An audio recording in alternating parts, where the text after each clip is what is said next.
প্রতিদিন রাতে ঘুমানোর আগে 6টি আমল করতে ভুলবেন না। 1, কালিমা পড়ে ঘুমালে যদি কেউ মারা যায় তাহলে তার মৃত্যু হবে শহীদি মৃত্যু। 2, দুরূদ শরীফ পড়ে ঘুমালে মৃত্যুর পর দুরূদ হবে সুপারিশকারক। 3, ঘুমের দোয়া পড়ে ঘুমালে সারা রাত ইবাদতের সওয়াব পাওয়া যাবে।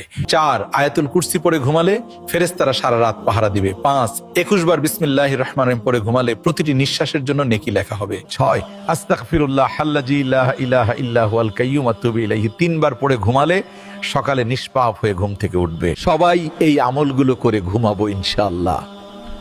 ভিডিওটি ভালো লাগলে বন্ধুদের সাথে শেয়ার করে দিন।